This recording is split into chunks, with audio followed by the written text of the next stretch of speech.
Executive Director of the World Affairs Council. This doesn't like me. And on behalf of the Council, Mark, there's something wrong with this. On behalf of the Council, I welcome you all here this evening to our Foreign Policy Series panel discussion on advancing democracy across the globe. I would just like to mention two upcoming events that you might be interested in on on Monday, October 1st. We have Tom Ricks, the Pulitzer Prize-winning Washington Post reporter, to discuss his book, Fiasco, the American Military Adventure in Iraq. And on Thursday, October 4th, we will host Vijay Verliswaran, the author of Zoom, the global race to fuel the car of the future. I would just also like to remind everybody to turn off their cell phones and pagers as a courtesy to your guests, to your colleague guests, and to our speakers.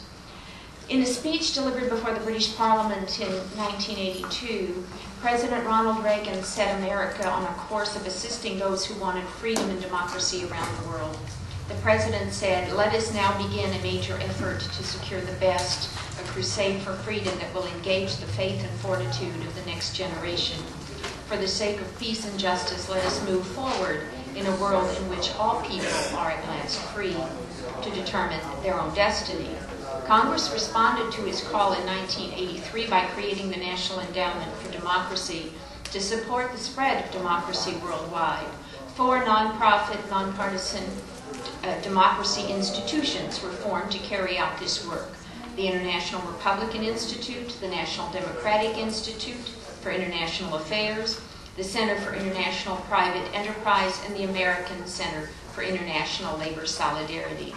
Tonight we are indeed privileged to have with us the presidents of 2 of these organizations. Lorne Craner is president of the International Republican Institute, and Kenneth Wollack is president of the National Democratic Institute. In addition, we are delighted to have Thomas Carothers, Vice President for Studies, International Politics and Governance of the Carnegie Endowment for Peace, International Peace. Mr. Carothers will moderate the evening. In the 25 years since their founding, IRI and NDI have developed programs, wonderful programs, for capacity building, civic education, political party building, election support efforts, women's empowerment projects, and much, much more, with countries and civic groups around the world.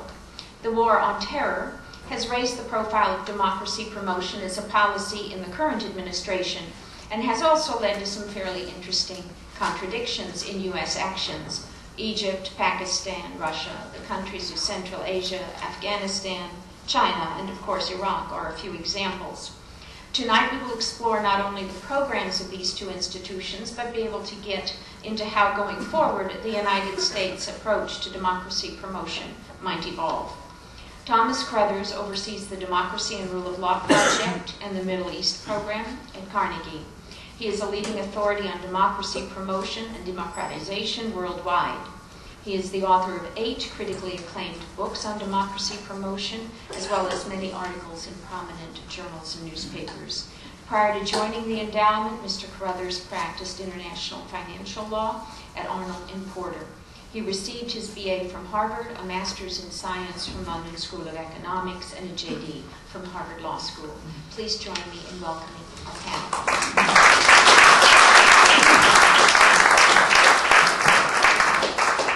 Thank you very much. Welcome, everyone. Thanks for coming out after what's probably been a long day of work. We really appreciate your interest in this subject. The question of how the United States can promote democracy in the world is very much in the news today. Particularly in the Middle East, many questions are being raised here in Washington and throughout the country about whether and how the United States can promote democracy in a region that has been of such importance to the United States in recent years, and also so problematic in many ways.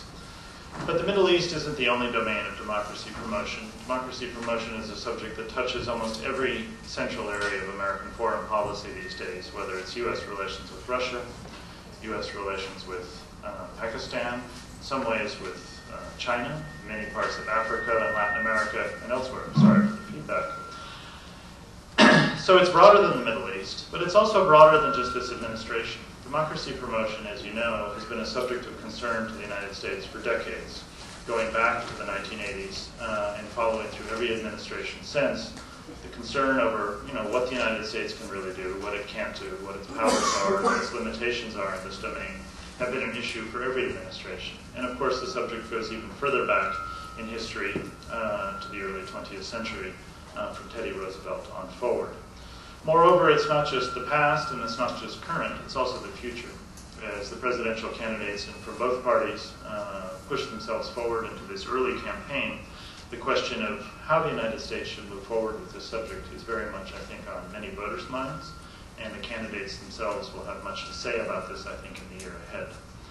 So tonight, we're really actually very fortunate. If I had to choose two people to speak to a group like this, I really can think of no better couple than Ken Wollack and Lorne no, and people who know me know I don't throw around polite words easily, or flattery not at all. But these are really two of the... That's right. But these are really two of the most experienced and thoughtful and capable practitioners in this domain anywhere. Ken Wollack, whom I think is going to go first, has been president of the National Democratic Institute since 1993 and worked there since 1986. In that capacity, over those 20 years, he has accumulated a tremendous amount of firsthand knowledge working directly in countries, sometimes directly sitting in the president's office, but often out in the field, seeing politics from the grassroots, and really knows a tremendous amount about the details as well as the overarching structures of political change in many parts of the world. And he has always brought to his work both tremendous attention to the actual political processes, but an ability to step back and reflect on what he's doing in his organization in the United States in a way that I think is really admirable. Similarly, Lorne has been president of the International Republican Institute since he returned from government in, I think it was 2004. In 2001 to 2004, he served as Assistant Secretary of State for Democracy, Human Rights, and Labor, a vital job in the State Department that's central to democracy promotion. He did an outstanding job in that position, and then after that returned to IRI, a position he held as president of IRI prior to that from the mid-90s through to 2001. So he also brings a tremendous amount of experience in this area as well. And like Ken, operates both at the very high level, but also at the detailed level of the nuts and bolts of politics on the ground. And like Ken, he's a thoughtful practitioner, one who's always searching both for principles and values in this area. And so he's obviously extremely well equipped as well. Ken's going to start off and talk about this subject rather generally, and a bit about the history and where we are, and I think Lauren's going to take it to the ground and talk a bit more about the nuts and bolts. So, Ken?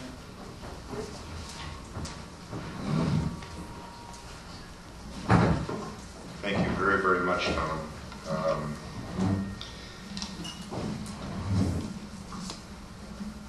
And I will say at the beginning, Tom brought copies of his latest report, U.S. Democracy Promotion During and After Bush, and I would recommend this should be required reading for everybody. And I would say that Tom's 8 books, and between them many, many reports, have really informed our work. They are thoughtful reports, knowledgeable reports, sometimes critical reports. And I think as a result of his work, we are better organizations than we otherwise would have without his engagement in this subject. I also want to recognize one other person, and that is John Pierre Kinsley, who is president of IFIS, a partner organization of both IRI and NDI, who took the helm of IFIS several months ago, served on the board for the past 13 years, and is a major figure internationally on election processes, having headed Elections Canada for many, many years. I think it probably isn't a secret when I tell you that democracy promotion has taken it on the chin over the last several years. And I think the realities of this work confront us almost daily, given the criticism domestically and some of the pushback on these initiatives internationally. And while I don't want to dwell this evening on the criticisms and the backlash. I believe that they represent new challenges that force us to go back to basics in explaining the origins of our efforts, the nature of our work, and why we do what we do. One Senate staffer commented recently of the need to push the reset button. It should also force us to think critically about our future work and how to adjust our approach when and where it is necessary. By us, I would include both government and non-governmental organizations. And I would identify three main sources of the criticism, although there are others, and Tom Carothers delineates many of the other criticisms. But the three major criticisms, I think, stem first from Iraq, which has left Americans confused about the nature of democracy promotion, that it is somehow misunderstood and is about military interventionism and imposition. And I saw recently that this whole criticism of this effort can be reduced to a bumper sticker, which I noticed was on a car that I saw recently. The bumper sticker reads, "Be nice to America or we will bring democracy to your country." Secondly, there has been a gap between the soaring rhetoric of the U.S. and sometimes the selective application of democracy promotion efforts in countries.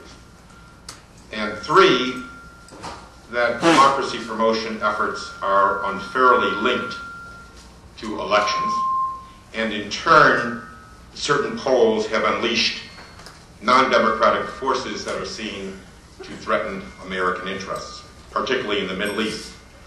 Hezbollah in Lebanon, Hamas in the Palestinian territories, Muslim Brotherhood in Egypt, and Skiri in Iraq. Now, these criticisms also exist in the context of more sophisticated and wealthier regimes with autocratic tendencies that, fearing losing or even sharing power, are moving against independent and opposition groups in their own countries, and the linkages between these groups and the international community. And in this growing interdependent world, these regimes are communicating and cooperating with each other. Now, if I could, I would like to go back to where we all began. And in the last half century, since the United States has become a superpower, we have tended to view the world through an ever-changing series of foreign policy optics. Either our own political process or international challenges, or both, have conspired to bring about each change. During the 1980s, we began another such change, this one less the discovery of something new than the return to an optic once widely admired for the clarity of purpose with which we saw ourselves and the world. In this sense, the new democratization optic was less of a redirection than a reaffirmation. And this reaffirmation can be traced forward from the Atlantic Charter, the Marshall Plan, the preamble to the 1961 Foreign Assistance Act, and the 1973 Congressional Declaration that promoting the increased observation of internationally recognized human rights by all countries was to be the principal goal of American foreign policy. We have the Helsinki process in 1975, to President Carter's efforts to establish human rights as a cornerstone of U.S. policy. President Reagan sought to broaden the notion of protecting individual human rights to promoting democracy more broadly, and the National Endowment for Democracy was a product of this doctrine. And NDI and IRI were created at that time. This effort was expanded by the first Bush administration and by President Clinton, who, in the 1995 National Security Strategy paper, identified democracy promotion as one of the three pillars of U.S. foreign policy. A turning point for U.S. policy, I believe, came during the mid to late 1980s, when an important lesson was learned about political transformation in countries like the Philippines, Chile, and Nicaragua. That political forces on the far left and the far right enjoy a mutually reinforcing relationship, drawing strength from each other and, in the process, marginalizing the democratic center. And prospects for peace and stability only emerged once democratic political parties, from socialist to conservative, and civic groups were able to offer a viable alternative to the two extremes. These democratic forces benefited from the solidarity and support they received from the international community, and in the US, Democrats and Republicans joined together to champion their cause. And I remember very distinctly a speech by the then president of Venezuela, Carlos Andres Perez, who admonished the Organization of American States following the stolen Panamanian elections in 1989, castigated the OAS for its non-intervention clause, with the argument that non-intervention is a form of intervention on behalf of non-democratic forces in these societies. And as a result of that speech, the OAS later adopted the Santiago Declaration, which dropped its non-interference clause, and went through a number of subsequent other moves and initiatives that led to the democratic charter of the regional organization. Parenthetically, I should add, these conditions about the two extremes and their symbiotic relationship find their parallel in the greater Middle East, where democratic activists now fear that they are being caught between governments that are using the call to action against terrorism to root out even benign forms of political dissent. Between them and religious fundamentalists who have always regarded democratic reform as a threat to their vision of a religious state. Even voices in the traditional development community began questioning conventional wisdom on economic assistance to the developing world. In the past, it was hoped that development aid could achieve the kind of economic growth and opportunity that leads to social stability and peaceful competition. It became increasingly apparent, however, that a growing number of problems in the developing world were beyond the reach of traditional economic aid, because while they have economic consequences, the problems were fundamentally political in nature. In the development sphere, what ultimately differentiated nations was not the nature of their problems, but rather the ways in which they resolved them. Rural dislocation, environmental degradation, and agricultural policies that lead to famine could be traced to political systems in which the victims have no political voice, in which government institutions feel no obligation to answer to the people, and which special interests feel free to exploit resources without fear of oversight or the need to account. As a result of this changing view by the traditional development community, democracy support programs began to emanate from the most unlikely places. These included donor aid agencies and intergovernmental organizations around the world, and Lorne will talk a little more about this. The remarkable 2002 United Nations Development Program Human Development Report established direct linkages between human development, democracy, and democratic politics. And the UNDP now considers democratic governance as one of its primary missions. Democracy even reached the shores of the international financial institutions. The Inter-American Development Bank developed significant civil society programs, and the World Bank's social accountability effort seeks to empower citizens groups to hold government accountable. And even with the poverty reduction strategy papers that the World Bank initiates, it has begun to incorporate the views not only of the foreign ministries, but of civil society and politicians as well. There are now even networks of civic groups that are engaged in cross-border regional activities.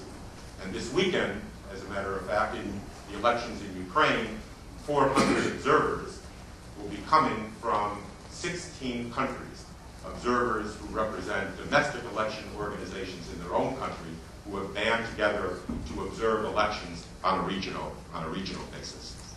Now, this growing democracy support network is a powerful demonstration that this is not simply an American enterprise. And I believe groups like NDI and IRI are most effective when we join with others to share practical skills. As a practical matter, countries in transition seek and require diverse experiences and expertise as they build or rebuild their democratic system. Cooperative approaches also convey a deeper truth, that countries making a transition are not ceding something to the United States. Rather, they are joining a larger community, that other nations have traversed the same course, that they can count on natural allies and a natural support structure. Now, there were and continue to be contrary voices and opinions, and I would characterize them as the professional pessimists. They argue that social development must come first and democracy evolve from the creation of a middle class and the rule of law. This argument, however, was the rationale for 2 generations of dictators in the developing world. As one leading diplomat forcefully argued in the State Department during the Clinton administration, only a few of these autocrats followed good economic policies. For every Lee Kuan Yew or Park Chung-hee, there were many others. Toure, Marcos, Banda, Nimeri, and the Nigerian military rulers who justified their one-party rule as necessary both for development and to harness ethnic rivalries. The problem was that most of these leaders not only ran their economies into the ground, but failed to provide the institutional means to address the ethnic divisions, which is why they rose so violently in their wake. This diplomat encouraged his colleagues at State to judge the trends rather than the snapshot of today. The problem with even an enlightened authoritarian ruler, such as Suharto, is that blinded by economic success, hubris eventually takes over, along with greed and corruption.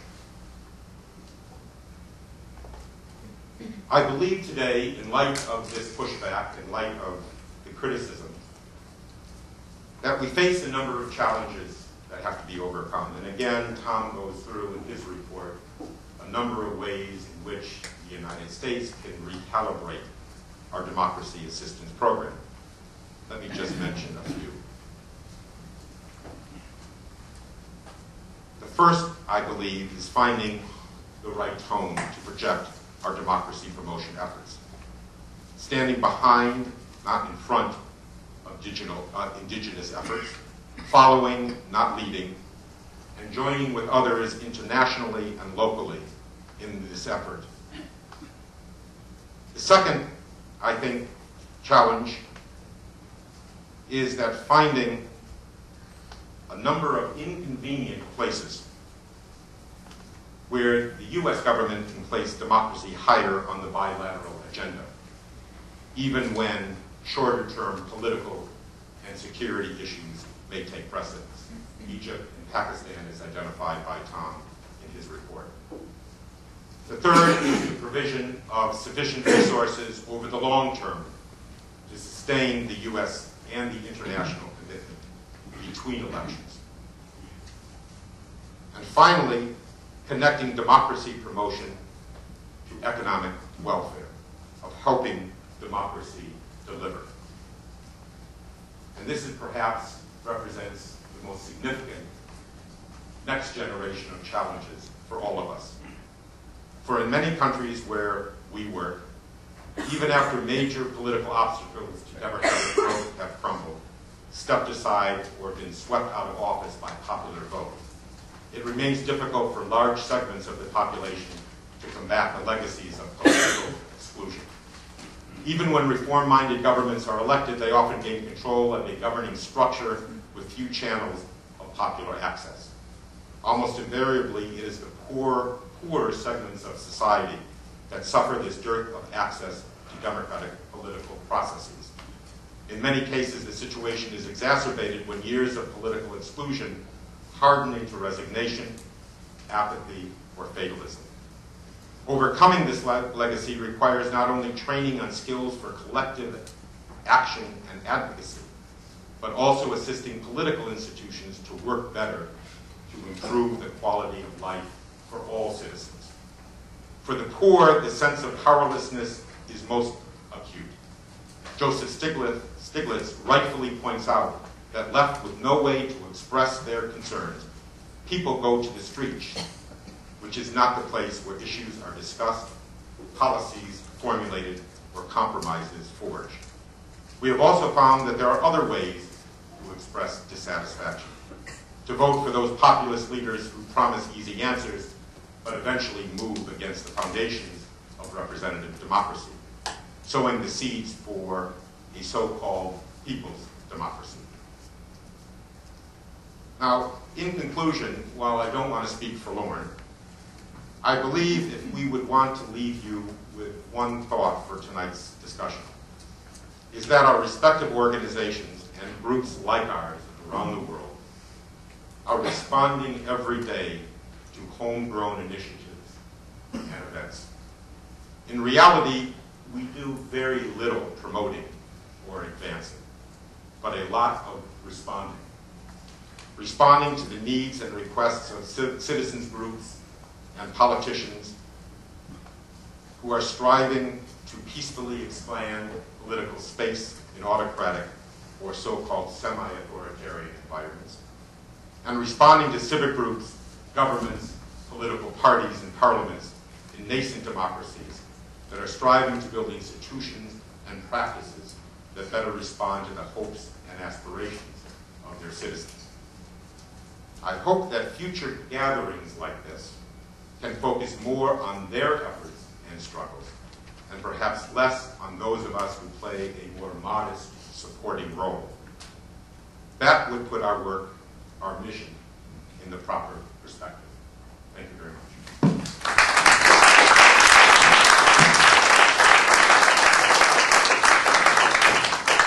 Thank you very much, Ken. We're going to go directly now into Lorne Craner's comments, and then we're going to have a question and answer session.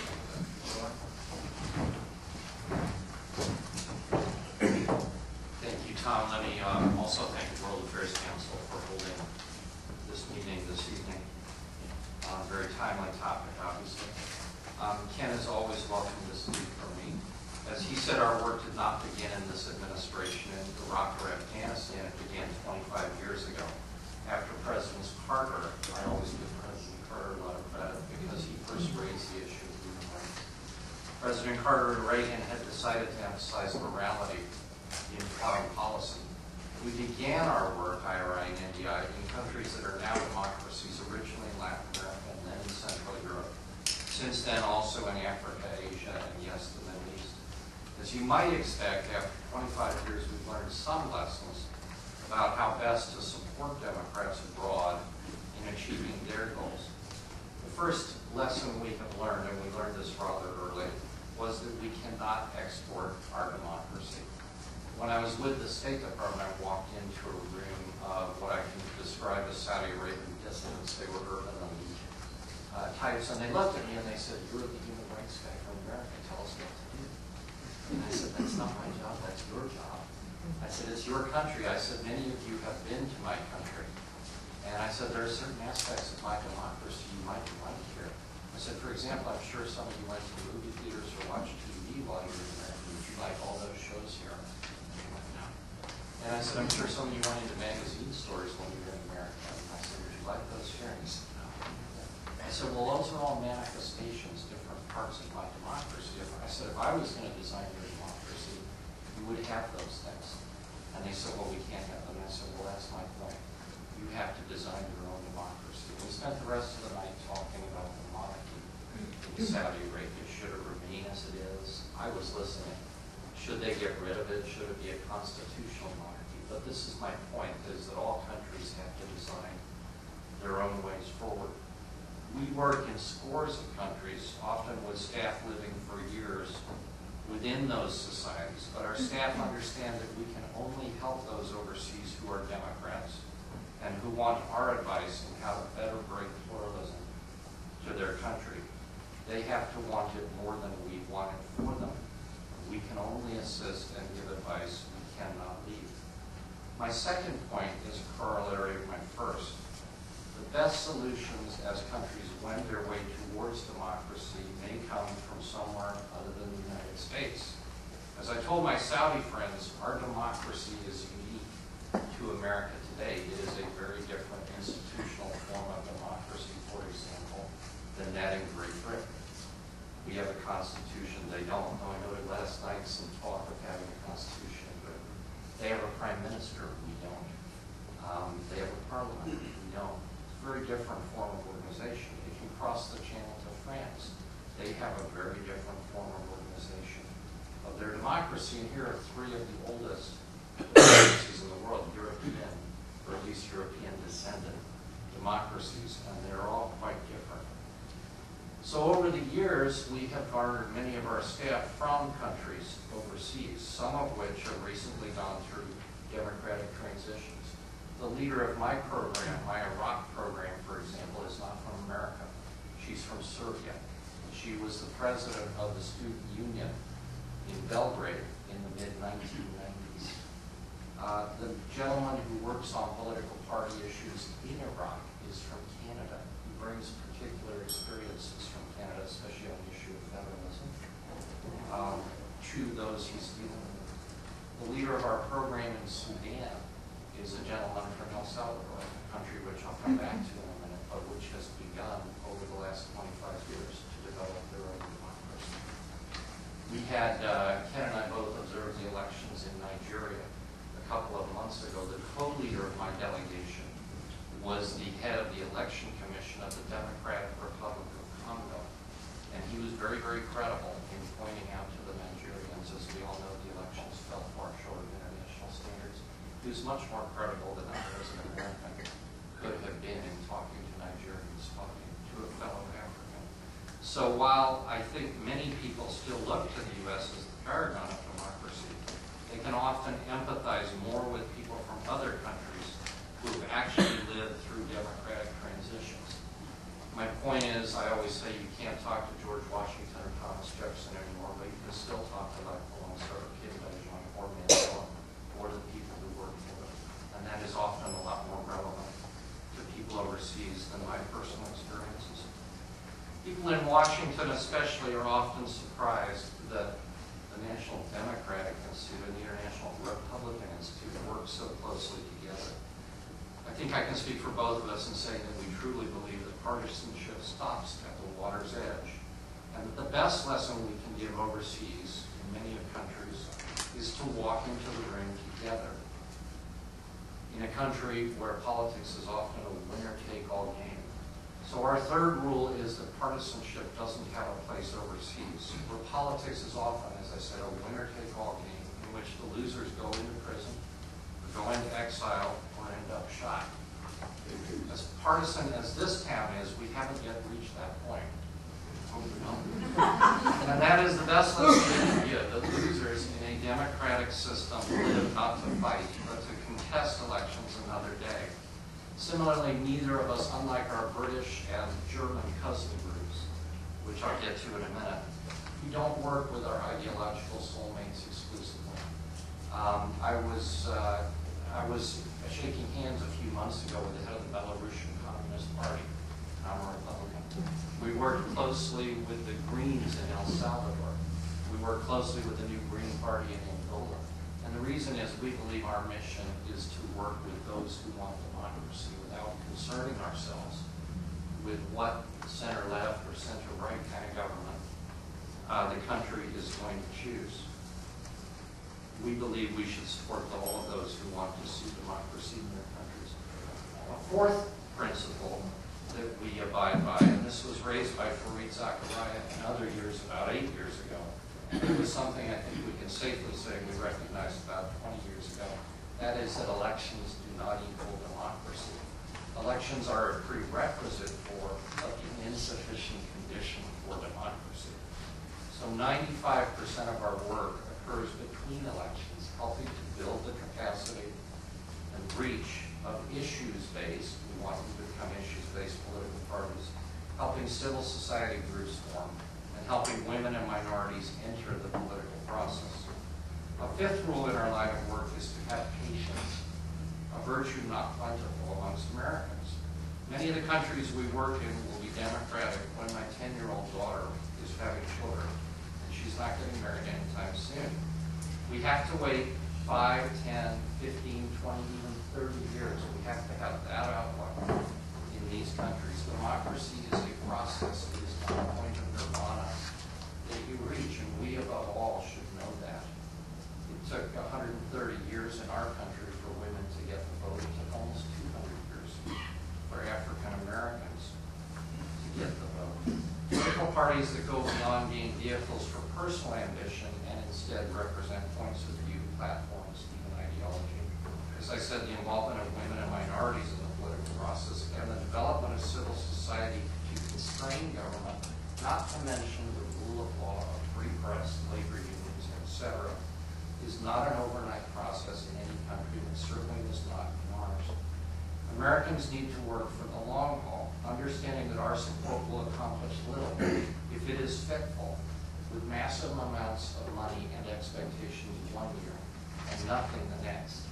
Instead, as I think we did in El Salvador, we need to supply relatively small amounts of support for the long term. Then hopefully we can see a country go from being a place where the army used to kill bishops to a place where the army now cleans up after landslides.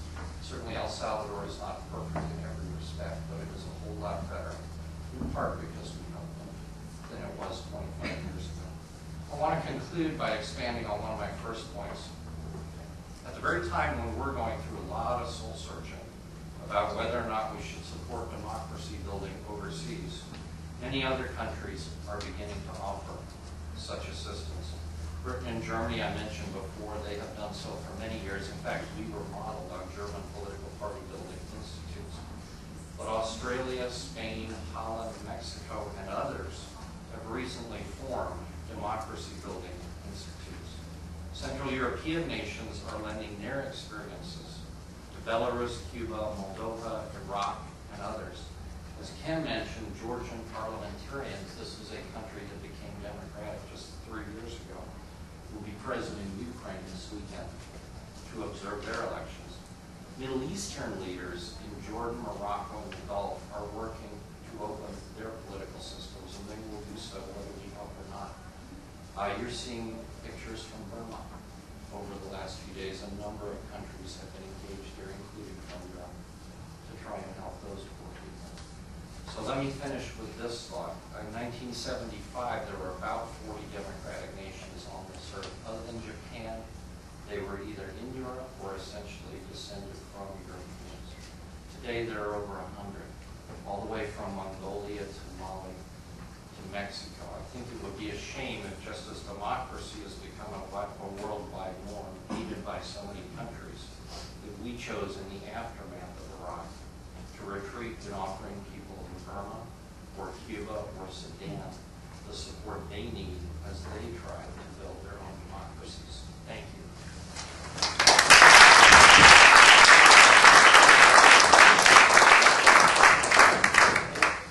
Ken and Lorne, thank you very much, both. I'm going to start off the question and answer session with one question for both of them and then turn it over to you and hear what's on your mind. I think it would be useful to get down to a couple of specific cases just to give people in the room a more concrete sense of what this would mean in some environment. I want to talk about the Middle East, leaving aside Iraq for a minute, looking at a couple of other countries. In both Egypt and the Palestinian territories, or Palestine, the United States government in the last 3 or 4 years has concerned itself with the situation of political change. In 2004 and 2005, the U.S. government was really seen as pushing for democratic change, particularly in Egypt, but also in Palestine. Both countries, or country in the case of Egypt, and territories in the case of Palestine, had elections in 2005 and 2006, and the result of which in both cases was the United States government at least got a little bit nervous because of the results, the rise of the Islamist Muslim Brotherhood Party, their movement in Egypt, which did fairly well, then of course the election of Hamas in Palestinian territories. Since then, the U.S. government's been a bit hesitant in both of these places about whether it should continue pushing for democracy. It has other interests in the region, and there's a perception it's back-led. I think it would be useful for the audience if each of you could address what is the role of the National Democratic Institute or the International Republican Institute in such a situation where the U.S. government is in some ways unsure, I would say, what would be best for the U.S. government and the United States generally. Is there a role for your organization? What do you do these days in the Palestinian territories in Egypt as you're involved? What is it? What is the role? And what's the amount of space you have as an organization funded by the U.S. government, yet not the U.S. government? How do you find your space? Can we answer this? It's a very complicated question. I remember, I go back to something that you wrote about, Tom, a number of years ago, in which you said that in a number of places where, let me begin this way. I think that there has been a sea change in the way that our diplomats handle these issues. And when one steps back and looks at this over 25 years, you see a major change because every single ambassador has to have democracy as part of his or her portfolio. I remember the days an ambassador in Mexico after the Philippine People Power Revolution in 1986, when we went into Mexico for the first time at the invitation of a reformer within the PRI party, the U.S. ambassador saying, "What are you doing in my country? You're not going to export the Philippine People Power Revolution here." And so it was a tough go for organizations like ours. And that is not the case any longer. And I think that there are some places, and you've written about this, where the democracy agenda and U.S. policy are both sort of high policy and our work coincide. And there are places where other bilateral issues take precedence, and you have a high policy, and we end up becoming the low policy. And I think in places right now in Egypt, I think the U.S. has other strategic interests vis-a-vis Egypt, and so we end up being a part of a low policy, but the administration has done something which previous administrations hasn't done, that Egypt is the only country in the world in which the government has the authority to determine how U.S. assistance is provided in the country in terms of democracy assistance. And this administration broke that agreement, basically, and is providing assistance that is not sanctioned by the government. Our organizations can't operate inside the country because the government has refused to register us. And so basically right now we both have offices. We're there, but we're unable to do programs in the country, and we're doing programs outside of Egypt. In the Palestinian territories, I think it is unique because unlike the Muslim Brotherhood in Egypt, you have a party that remains committed to violence and remains committed to terrorism to achieve its political goals. The Muslim Brotherhood is not able to run as a legal party in Egypt, but it has renounced violence for the past 30 years. Hamas hasn't. It was the first time when we went over as observers to an election that we did not meet with one of the major actors in the process, because our belief is an election is about a nonviolent means to achieve political ends, and that Hamas did not pay the admissions price to enter the electoral arena. But at the same time, we are able, with funding from the U.S. and in cooperation with other organizations, we cooperate with the Social Democratic Party in Sweden, for example. We are working with Fatah and some of the smaller parties on reform and modernization, opening up the party to women and youth, providing avenues for upward mobility of young people, supporting local committees of the Fatah, because ultimately it's the only way that they're going to compete over the long term with Hamas, their ability to reform. The message that was given during the election in support of Hamas was a message to Fatah in terms of corruption, in terms of public security, and the ability to deliver, I think that's the most important. So we're able to operate on this level with U.S. government support, while U.S. priorities may be elsewhere. And our role sometimes is trying to push the democracy agenda higher than it is in some ways. Yeah, I always used to tell my staff, and at the State Department I still do, that it is not the primary mission of the United States government to promote democracy overseas. It's the primary mission of the United States government to ensure that we are secure here at home. Where we can do both, and I think we can do both, I think skilled diplomats can do both. That is all to the good. And Egypt and Palestine are two good examples. As Ken noted, it's very difficult for us to work in Egypt right now. I find it very interesting that many Egyptians are complaining that we are not tougher on democracy issues with Mubarak, which first of all I think is true. But I also find it interesting that they're saying that because I think that underlies that we have a role to play in those countries. I think what, Ken mentioned what the administration had done in Egypt in particular. I do know that for many years the Middle East was off limits for democracy building. I once went and talked to somebody who had been in the Reagan administration early in my time in the State Department. She said, "What's the biggest difference?" And I said that we're allowed to do democracy building work in the Middle East. And she said, "That's wonderful," because we were told in Reagan's time that you could do it in Asia, you could do it in Europe, you could even do it in Africa, but don't touch the Middle East. They were too dependent on the oil there. So I would and I have argued with the level at which we're pursuing democracy issues in the Middle East. But I think if you had Googled democracy and Middle East, if you could, I think you could have, in the year 2000, you would have gotten very, very few hits. I think you get a lot more today. And not, again, because we, America, have created Democrats in the Middle East. They always existed. I think what we have enabled them to do is to begin talking about it more freely, more openly outside their home.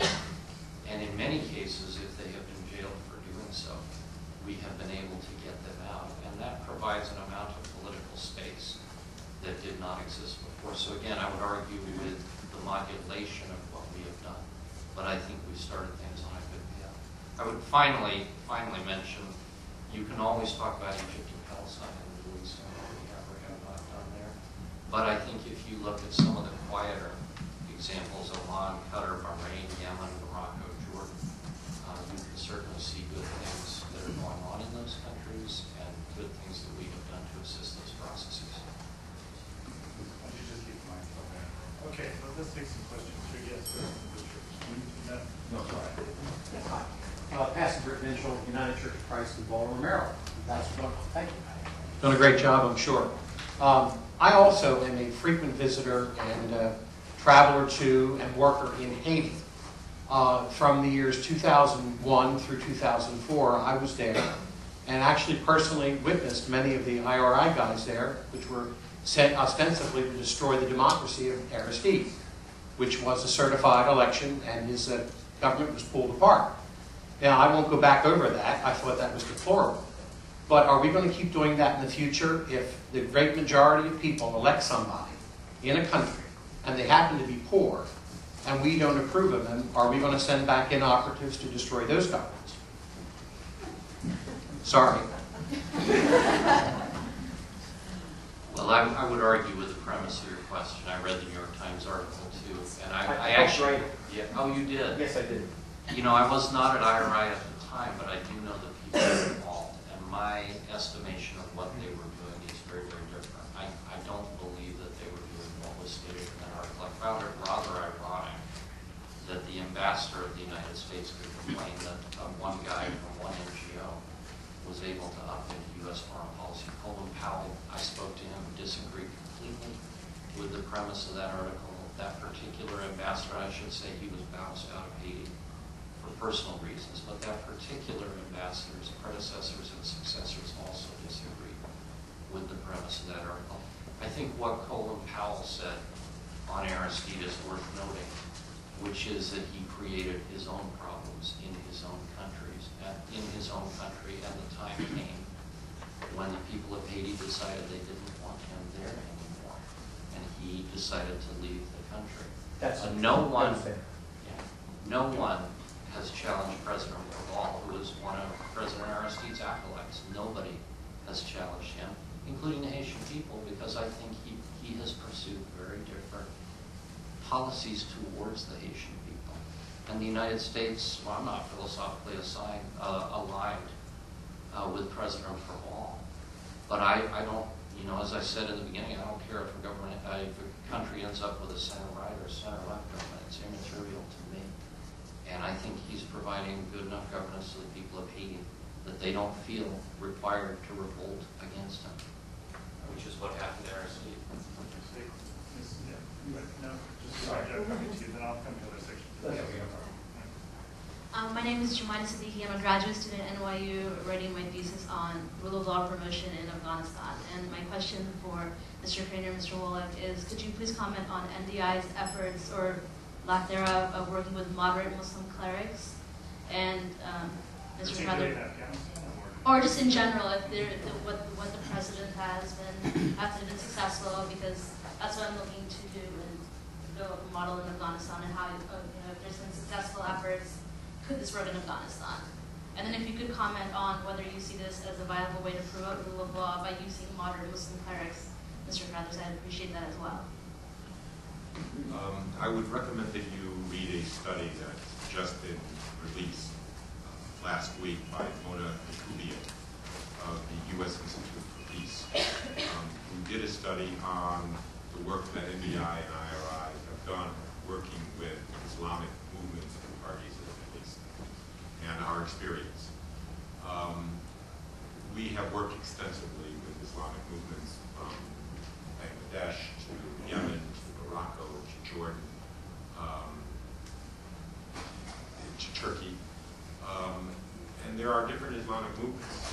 The Islah Party in Yemen is different than the Jamaat in Pakistan, which is different from the PJD in Morocco, which is somewhat similar to the AKP in Turkey. We happen to believe that parties and movements that have Islamic values are active in the political process of their countries. And as long as they adhere to some fundamental democratic processes, they are worthy partners for us to work with. If you look at the AKP in Turkey, it's quite a different party than it was when Prime Minister Erdogan was mayor of Istanbul. The language is different, the platform is different. If you look at the PJD in Morocco today, the largest opposition party, it is a different party than it was 5 years ago. If you look at Islah in Yemen, who formed a coalition with the Socialist Party in Yemen, and came together to nominate a secular leader to run against President Saleh, has had a huge impact on the Islah Party. So therefore, I believe, and this is something that Vali Nasser writes a lot about, who's from the Council on Foreign Relations, that engaging Islamic parties, it's not going to be about a reformation of the Islamic movement. It's going to be about parties that participate in a process. And there is a belief that people participate in the process over the time they've had received the 4th century, where most people are. And I think that has been the case in many of these countries. Now there are lines, Hamas, Hezbollah, parties that are committed to violence. I think there is a threshold. There is a threshold that has to be passed by parties, by movements. And that's where we primarily draw that line. It's true with the IRA in Northern Ireland. It was true with the Pan-African Congress in South Africa, that parties that are, we believe, can't engage in politics and engage in violence simultaneously. But we have found that our relationship with Islamic movements and Islamic parties have been quite productive. And oftentimes you have more moderate movements within these parties, it's almost self-selecting, that are engaged, want the international linkages, and want the international experiences and expertise.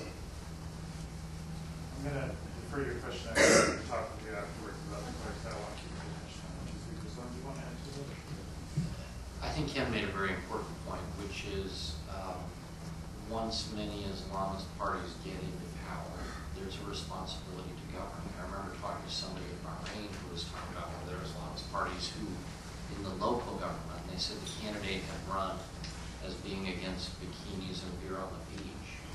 But once he got in, what his constituents cared about was garbage collection and electricity and the economy, etc.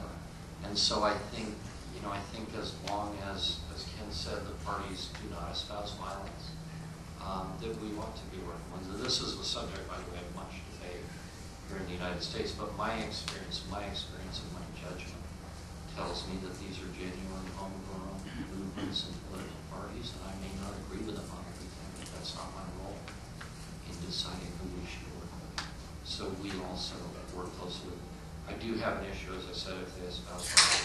A lot of people say Hamas got elected in the Palestinian territory, so we should deal with them. I don't think that's true. Hitler got elected in Germany, we didn't deal with them. We have frosty relations with many countries, France, Germany, quite recently, with which we disagree on issues. So just because somebody is elected, we are not obliged to recognize them and embrace them. But I certainly think for people who are not espousing violence, that we should definitely work with them. I would just add one thing. We've done a series of focus groups in the Middle East on why citizens vote for Islamic parties. And it's very interesting. In very different places, the results are almost identical. That we had assumed that they vote for it because Islamic movements and parties are grassroots, they deliver social services, and that clearly wasn't the case. The reason is public integrity. There is a view that citizens don't want an Islamic state. They don't necessarily want Sharia law, but they believe Islamic movements hold public integrity. And also they do it because they want to protect identity and the excesses of globalization. So it's about identity and it's about public integrity as attractive support for those Islamic movements, which is an important message for the more secular parties. This time I'll come over here.